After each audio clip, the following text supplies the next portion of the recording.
We have breaking news out of the NIL world today. Rumors of a major deal happening this week.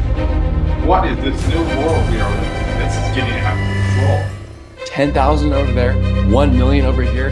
What are these kids supposed to do? We are so excited. Welcome to the show today, Brandon Stinnett. Brandon is a senior middle infielder at Seattle U. In 2026, he totaled 39 hits, 6 doubles, 15 RBIs, 4 home runs.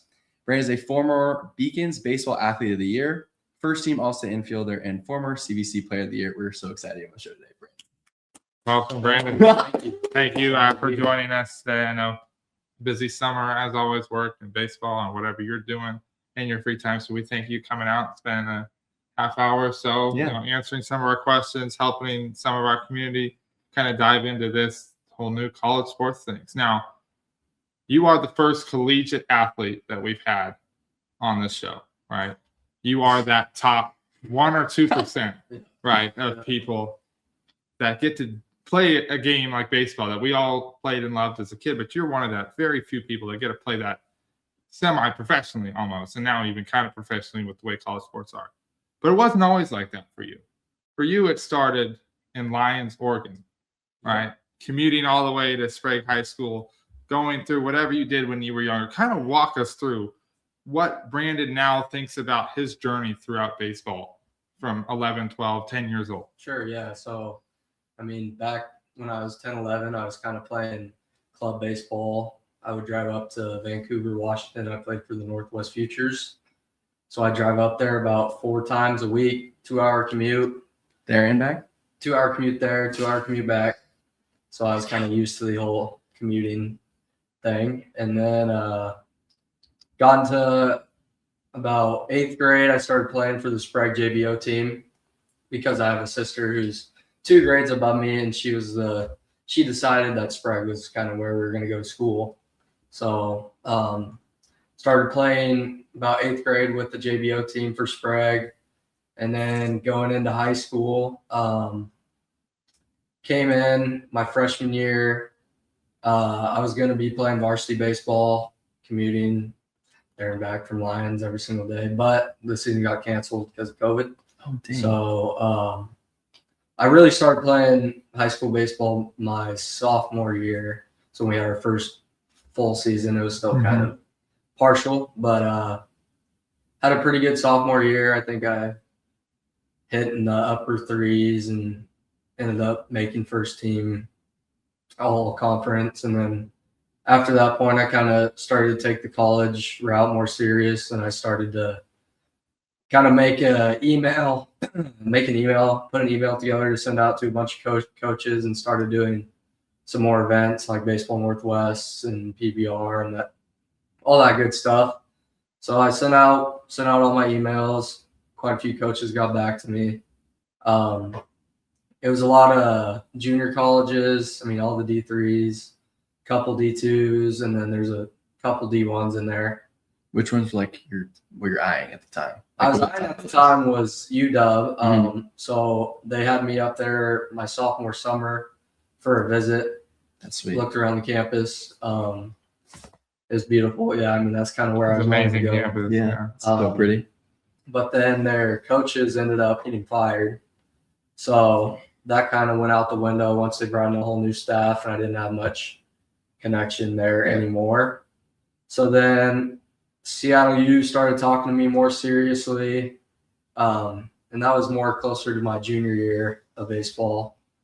And in my junior year of summer, Joey Wong, who was their infield coach there, came out and watched me play. Talked to him. He said he liked what he saw, and then he just wanted me to come up for one of their prospect camps in the fall, just for like kind of one last look before they were ready to offer anything. So I went up there, had a really good showing at the camp, and then they showed me around the campus. I liked it. Liked all the coaches. Really liked Joey because he's also from went to Sprague. One Dave Long, his dad. Yep.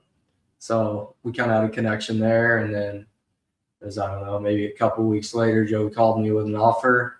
I accepted the offer. Yeah.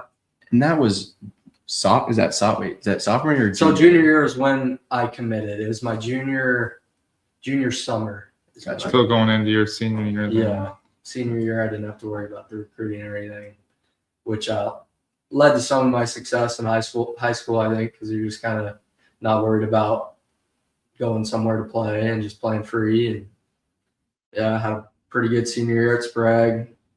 Got knocked off by Jesuit in the quarterfinals to Noble Meyer, big name out of Oregon, which sucked, but yeah. But with an all-time great moment. Yeah. Third pitch of the game, Yeah. first at bat, this guy goes yard. Was it right field? Pretty crazy. Yeah. Oh my gosh. I remember, I don't know what I was doing, Tim, but just got flooded with text messages. And that was awesome. Yeah. It's like, oh my gosh, Brandon just went yard. Like, we It's got not every this. day you Like, get a face a first round draft pick, let alone hit a home run off of Yeah, it. sure. That was pretty exciting. I mean, we had some hope there for a while, but then went downhill after those innings. But yeah. But that wasn't your whole high school baseball career. You came into Sprague, almost as a freshman from Lions, not knowing anybody, right? Yeah. Playing at a school that would be way bigger than whatever school you would have gone to in the first place. What was that first like, kind of stepping onto campus, knowing the expectations you had on yourself were to perform at a very high elite level? Maybe you weren't thinking about college baseball at that time, but you were still thinking about playing really well. What was it like coming into Sprague and just feeling what the atmosphere was like at games and playing big time schools and later on guys like Noble Meyer? What was that like? yeah, I mean, there's definitely some pressure I'd put on myself, but it wasn't too hard for me. I mean, I started to get to know some people through sports mostly, which made it easy to kind of make friends there. But I mean, there's obviously the pressure you put on yourselves, the pressure of being known to be good at the sport that you're going to play, and you have to deal with that. But I mean, if you can get through that, then you're going to get spot. And so your dad, Brian, coached you all throughout high school, every single year? He was a part of that coach? With the coaching staff? Yeah, my dad, he coached me up all until high school, and then got to Sprague my freshman year, and he wasn't going to coach that freshman year of high school baseball, but then COVID happened, and then we started playing some games in the winter at Volcano Stadium, and Bukai and him kind of connected and offered to help out coaching, and he started coaching then, and it's been coaching there since my sophomore year until this last season. So yeah. And did you enjoy having your dad? There were times I didn't like it. So I mean, he always was on me pretty good, but I mean, I also attribute my success in baseball to him for pushing me to become the player that I am today. So. Well, let's talk about that. Your dad is in our minds, just a fantastic baseball coach. Sprague legend. For you, he's also your dad at the Yeah. same time. What was that dynamic in games and practices, and training beforehand? What was it like having your dad, who's an amazing baseball coach, also try to be a dad to you at the same time? Well, I also remember seeing before practice, when I was on JV or freshman, whatever, when that was, you would be before practice and he'd just be out there and he would just be hitting ground balls at you, just smacking them, and you just be out there rep after rep after rep, just kind of going with, what was that like? Yeah, I mean, he's always, from when I was really young, he's always big on getting to the field early and getting some work in before practice. And then he instilled that into me to where I was kind of wanting to do it also instead of him just wanting me to do it. So we'd always get to the field early and get some extra work in. And I mean, that's how you become good at sport. So it's the part that nobody else sees, I guess you can say. So, but yeah, I mean, I love my dad. He's a great dad. He's a great coach. Sometimes on the baseball field, it's hard to separate the two when it's your dad talking to you versus your coach talking to you. But I think he did a pretty good job handling me being on the field and off the field. And yeah, if I didn't play good, he'd get in me a little bit, but that's what he's there for. So it happens. Yeah. It's a part of baseball that we all know and love, is having that family connection, Yep. especially at such a young age. somebody like Brian, who's just so helpful with not just you, but the entire Sprague baseball community. He really did do a wonderful job. And I can see it from you and the way you played and the way you carried yourself on the field. It's just any father would be proud of that and very resemblant of kind of the man he is.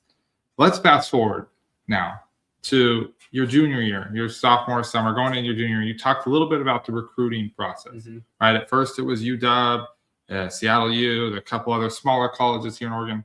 Walk us through that recruiting process when you first really knew you wanted to play college baseball. Yeah, so I mean, it all started. I talked to Jake Forshee, who's a weight coach here, and he has some experience with high school kids getting recruited. And he kind of started with like, all right, so the first step is you kind of put together a letter, tell them your GPA, your stats, where you're from, that type of stuff, and you send it out to all the schools that you're interested in. So that was the first step, and then you'd follow up a couple times with the coaches just to make sure they got your email, and then they'd start replying to you. Some would just be like camp invites, which aren't super promising, or others would be more personalized and like they want to talk on the phone. And so those are kind of the schools that are looking at you more in depth than if they just send you an automated come to my camp text. So yeah. So we sent out emails. The first college I went and visited was Lynn Benton Community College. PD over there is the head coach. Yep, great guy. So yeah, I went there. That was my first experience on a college campus. I actually just practiced with the players that day. And yeah, I mean, I love Lynn Benton. That definitely would have been the community college I would have went to. But I think that was the only community college I went and visited. Let's see. I went to UW, as I said. I visited a couple D3s.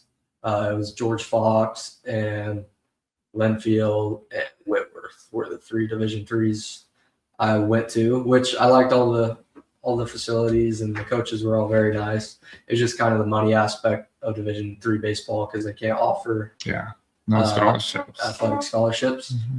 But so yeah, they were all very nice, and I liked the coaches and stuff. And then I went to a couple D2s, Western Oregon, visited. They were able to offer Northwest Nazarene, which is in Idaho.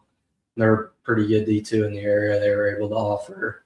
And I was still kind of chasing because my goal was I want to play Division I baseball. Yeah. And obviously, as a guy of my stature, it's a little harder to get into Division I baseball. So UW was the dream once they started talking to me, and then once that went away and Seattle U was still talking to me, that was kind of the main focus on where I wanted to go. So yeah, I mean, how it worked was send out emails. Some coaches would get back, tell you to either go to their camps or they want to talk more, or they would see you at a showcase like Baseball Northwest, which is a really good showcase in the Northwest. I'd honestly say that's the best one for younger high schooler kids to be doing.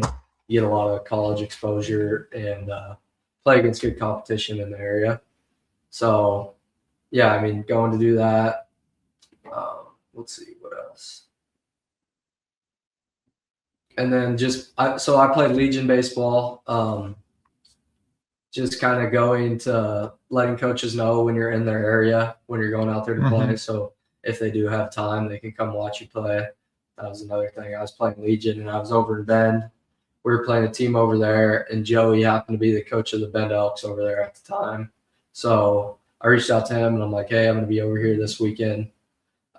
If you come watch, that'd be great. And he was able to make it up to the game, and that's kind of where the more serious talk started after he actually put some eyes on me in person. So, yeah. And that's it. I mean, it's a heavy-hearted process. You know, it starts with something as small as Lynn Benton Community College, and next thing you know, you're going through Whitworth and George Fox and then Northwest Nazarene. All of a sudden, it's Seattle U. It is just an incredible process that requires so much due diligence and hard work and stuff. And I'm sure Avery has some thoughts on this, but to us to understand just how much effort really goes into it. We went through the college. We didn't like the at college. Yeah, college admissions process.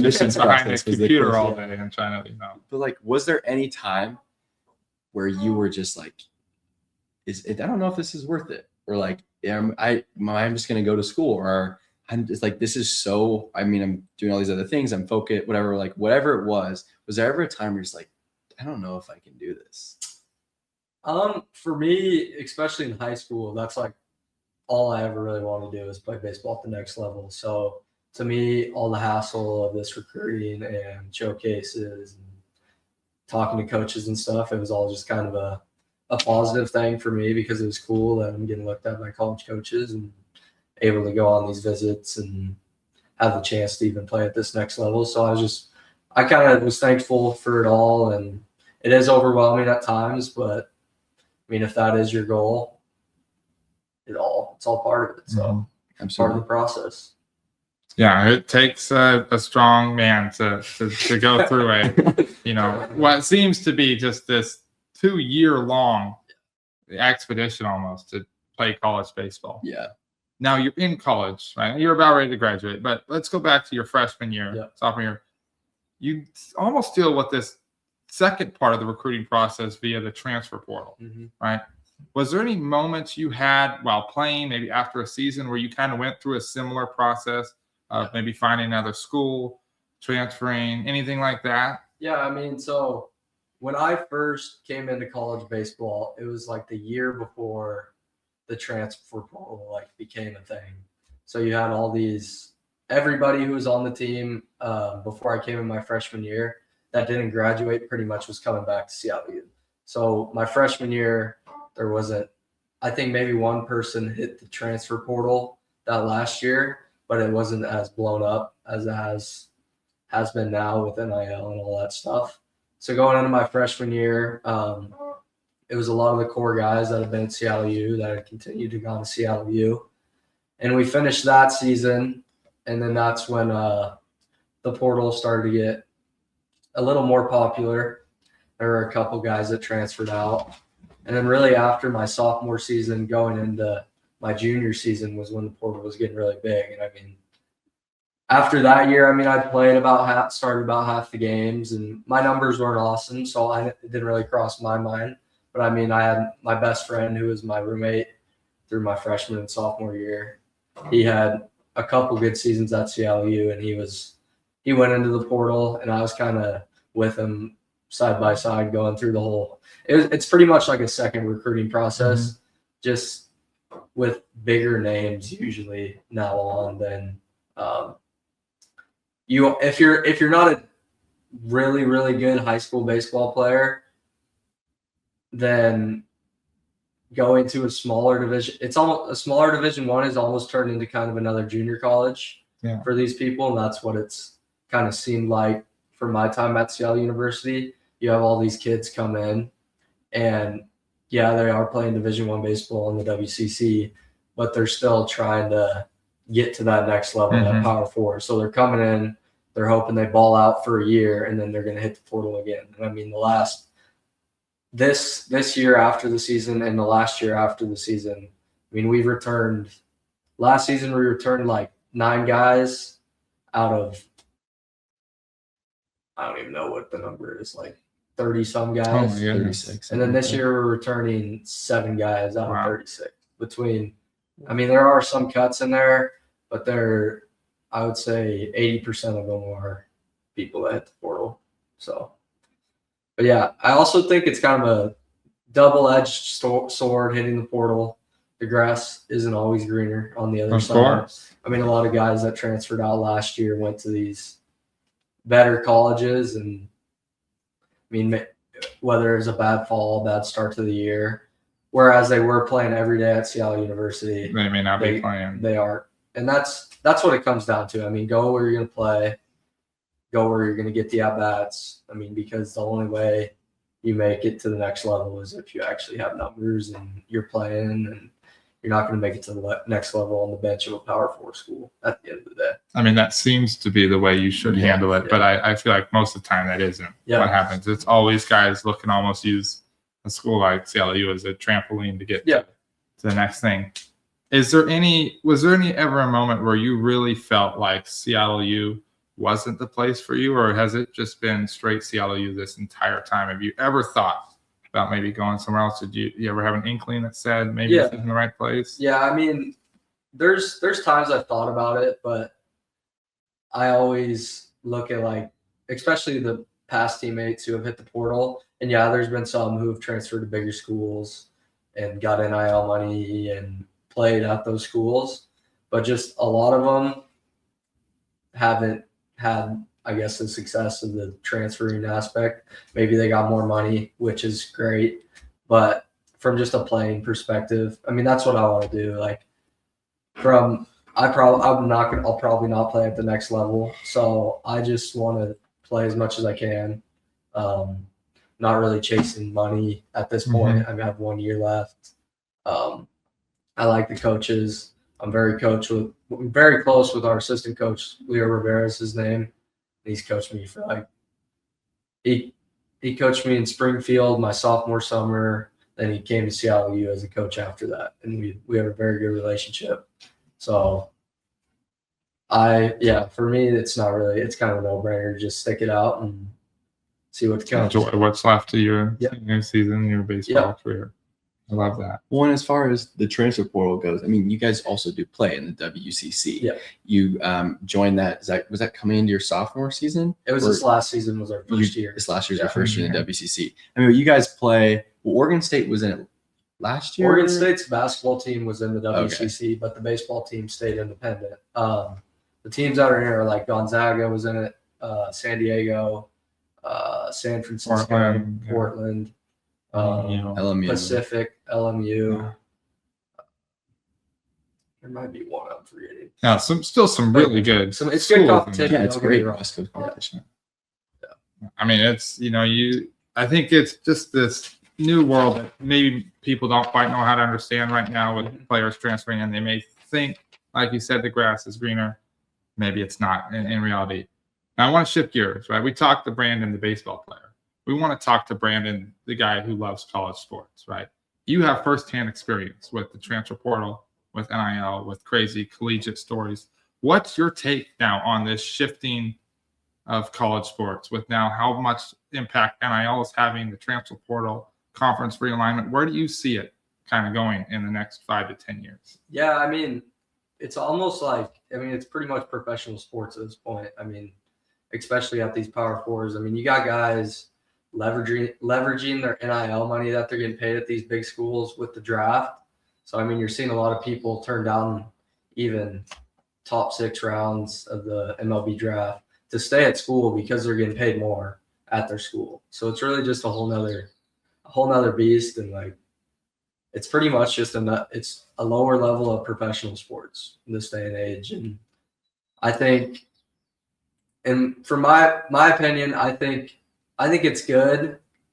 I think it's good, but I think it really is just going to destroy a lot of the mid-majors from being very competitive because everybody's going to come for you. Have you noticed that kind of in the last year or two that Seattle's maybe taking a step back with some of those other teams? It's hard for the coaches. I mean, like, they're having to recruit a completely new team. Like, there's no development aspect from the mid-major level anymore. There's not a person coming in as a freshman and staying until they're a senior and then developing them.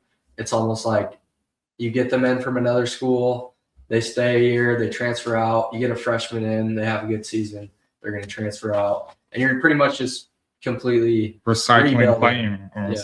Completely rebuilding your team every single year. And I think that's just what it's going to be like as long as this NIL and there's no limitations on the transferring. So would you do it would you take it away? Like, from this baseball experience you've had, like, would you just say, if you had the ability to control the rules and to say, this is what I want or this is what I don't want, what would you do? I wouldn't take it away. I mean, I think it's awesome that these college players are getting paid to play their sport that they love. I mean, I don't think, from just a player perspective, I don't think it's a downside. I mean, I don't know. From an organization standpoint, like a university or any of those, I'm sure a lot of the smaller schools hate it a lot because they have a very small pool of NIL money compared to these big ones, and they can't keep players. But I think it's good that college players are getting paid now. I mean, the amount of money, especially these big, I mean, I'm just talking about baseball, but for football is a whole nother story. I mean, these big time names at these football programs or baseball programs, I mean, how much money they're bringing in for the university. I mean, they should have Get some they should have compensation. get some comps. Yeah. I mean, you look back to Johnny Manziel. I mean, Yeah, like, making millions. yeah. I mean, Bruce, but I mean, he didn't get nothing- paid getting anything, nothing, and right? he got. And He's he brought making in so anything. much business. Yeah. So I think college athletes should get paid. Yeah. But from a selfish standpoint, I'm the one person left from my incoming class of players Really? that is still at Seattle University. Oh my gosh. And that's out of like 10 players. So. Yeah, I'm sure that's a similar story that people will have across countless other mid-major Yeah. schools in this country. So it's a crazy new world. We've been talking about it now for the last couple of weeks, especially. We just finished our freshman year at college, and we're at big SEC schools. It's ridiculous to see what some of these athletes are getting, almost as they are professional athletes. The difference between Arch Manning and an NFL quarterback really isn't a whole lot. And the same He's could go paid more than some. And the same can go for the greatest college baseball player this year to just the average MLB player. There's really, the lines are so blurred right now that, what's the difference? Who knows? As I've seen as I got experience this year, like watching how coaches work in organizations, like it definitely it impacts how people think and how like the decisions are made, and it becomes, I mean, in order to keep up and be competitive with whatever league you're in, whether it's a WCC, the Big 10, Big 12, whatever it is, like everyone else is making this decision around like, okay, well, we need to find a way to generate revenue, or we can give this person this much, or say we had someone break out this year. Well, if we want to keep them, they have now basically increased their stock per se. Like now they're more valuable. Now they can go ask for more NIL. Mm-hmm. So I just think it's so fascinating watching how it changes those decisions in college sports. Yeah. We'll see. I guess that's all I can say moving forward. I know, like you said, this is your senior year, so you may not be dealing with it for much longer, but for a lot of the people we'll interact with in the last couple of years we have left of college, we've seen how much, as you said, it could change from your freshman year to your senior year. Yep. Who knows what it looks like in 2 to 3 years. I think Brandon's one of the last OGs. Yeah, it blows my mind that, 30 years ago, guys would have played 4 years at the same school and never thought about playing somewhere else. And now it's almost the exact opposite. You're never going somewhere to think about finishing your career there. You're just looking to see how you can use that place to get you somewhere. Right. I mean, the amount of people I know that have transferred like 4 different times in 4 years to 4 different colleges, just chasing something bigger and better. I probably couldn't count it on two hands. So there's a ton of them out there, and it's a crazy world. That's for sure.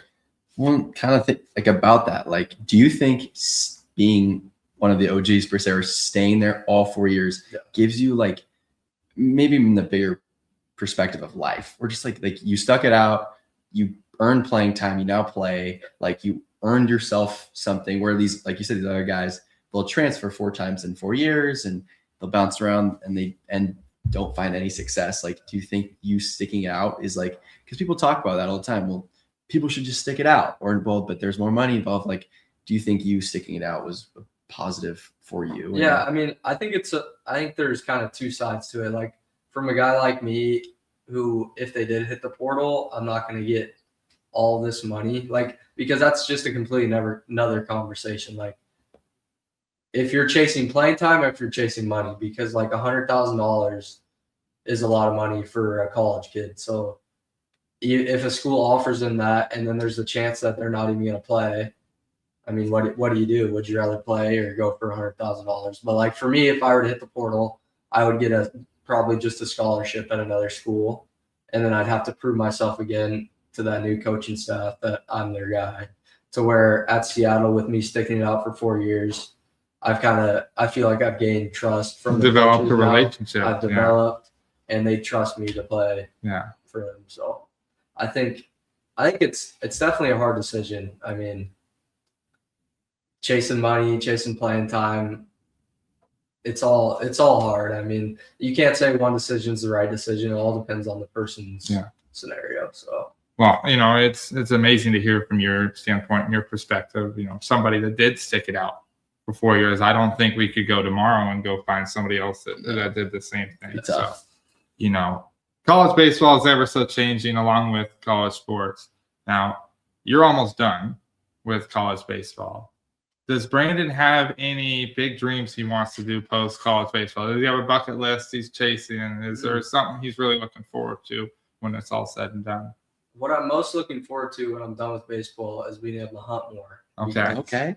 That's probably hunting and baseball on my love levels are pretty much right there together. Mm-hmm. So I mean, baseball just takes so much time, and I don't really have that much time to hunt. So I'll be able to go hunting a lot more, which will be fun. And then I'm just excited to get my professional career going. Yeah. Start making some money. Maybe propose to my girlfriend. Okay. I love it. I think that's awesome. It's a story for another time, I guess. Well, Brandon, before you go, we like to do this with all our guests moving forward. We like to play a little game with you. We mentioned this before. Your last game of Sprague High School, senior, you played against Jesuit in the state quarterfinals. Yeah. We want to see if you can name the starting lineup from that game. And player and position. Go with the starting lineup and where they played in the field. So am I going through the lineup, or can I just go through the field? You can go through. We'll do the positions first, and then we'll go through the batting lineup, see how well you do. So the catcher is probably Grant. It wasn't Grant. No, it wasn't. Grant. He caught that game. We'll give you 3 strikes. Okay, give me 3 strikes. Okay. I'll start at shortstop. Okay. I was at shortstop. Okay, there we go. Where were you batting? I was batting leadoff. Perfect. Leadoff. Andrew Moon was at second base. He was. Good friend of the show. He was batting second. Yep. Let's see. Eli Lowe was at third. No, Avery Wilson was at third. There you go. Saved himself. I don't know where he's in the lineup. So if Eli. Okay, so you got first, second. Yeah. And you got Avery Wilson third base. Yeah. Avery was hitting fifth that game. Okay. You just gave it to him. We're trying to see if he can get the field. Give me the field. Just give me the field. Okay. Brady Muth was at first. Correct. He was at first. He was probably hitting like sixth. Got it. Yeah. Got it. 1, 2, 3, 4. Yeah, that's sixth. Was Eli Lowe? Was he in left? He wasn't in left. Was he in right? He wasn't in right. Where was he? Second base. Was he pitching? Nope. I don't know where he was. Taylor Brenneman was in center. Yep. TV was in center. Was he at 9? Yeah. Yes, sure was. Who was in that game? What? Who's in left field? That would have been. Oh, it was probably Henry. Henry was in right field. Henry's in right. And where was he batting? This is Jeremy batting. Henry, where is he batting?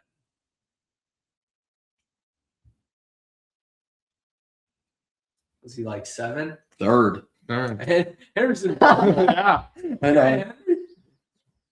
Oh yeah. So Eli was in the 4 hole. Yep. Yeah. Correct. And where was Eli playing? It's tricky. It's kind of a trick question. It's tricky.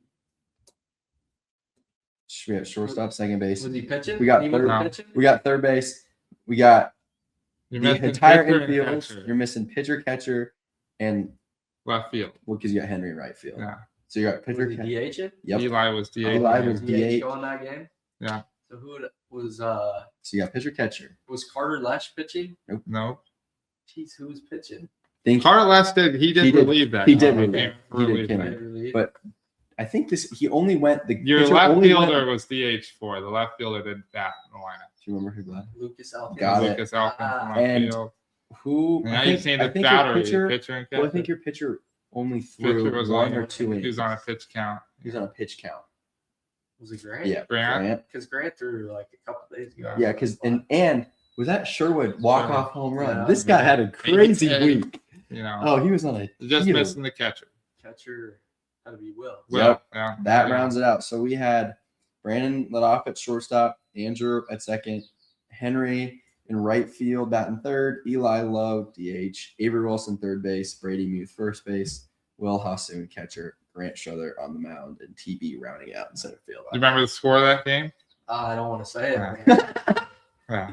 Tough game. That was a good judge. That Jesuit team sent a couple guys to the next level. They had some dudes. And so now some Noble guys Meyer was get- throwing that get game, right? drafted. Who's Yeah. throwing their shortstop? They're going The to second baseman at Oregon, past Chester 2 went years. to Michigan, Santa Clara. It seemed like Whole team was pretty Yeah, much pretty much an entire He Division One. What spot was Noble drafted? He was in like the 10th spot, I think, or like was 10 or 11, I 10. think. He Yeah. made like he got some money, He got some done. and he only gave up 1 home run in high school. Wait, what? Yeah, first home run he gave up was Are you serious? I did not the know that. only home run hit against the first round pick in Oregon history belongs to that Wow. man sitting across from us. I didn't even know that. Yeah. Wow, that's I need to include that in the intro. Yeah, only. Wow. well, I mean, granted, we've only had 2 first round draft picks, but still really, really impressive. Yeah. From, a guy from Lyons, Oregon, who Yeah. just came all the way and is about ready to finish up a wonderful career in baseball. And of course, it's just a true icon in this community, and it will for sure leave a legacy moving forward. Brandon, we thank you so much for coming onto the show. As we say, you're always welcome back, and we really do mean that. Welcome back anytime you want. We hope your senior year goes amazing. Maybe you propose to that girlfriend at university's level, and keep living life, man, to the fullest. Thank you so much. Thanks for having me on. It's awesome. Absolutely.